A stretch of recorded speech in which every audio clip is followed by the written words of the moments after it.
তো দেখুন অলরেডি নেমে পড়েছে, আমরা চলে এসেছি কাপড় কাপড়গুলো নেমে পড়েছে। এবার আমরা অনেক ঠান্ডা পানি, আর এরকম পানিতে গোসল করলে কার না ভালো লাগে বলুন। তো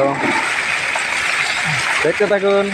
আর পাশে এই যে আমাদের ইন্ডিয়ার ঝর্ণা আছে, এখানে এটা একটা নদী। তবে আকাশটা অনেক সুন্দর।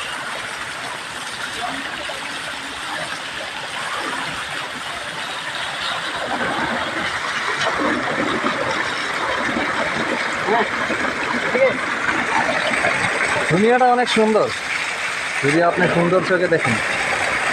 হ্যালো বন্ধুরা, আপনারা চাইলে এখানে এসে কিছু করতে পারেন। অনেক সুন্দর একটি জায়গা এবং পানিতে অনেক ঠান্ডা পানি, স্বচ্ছ।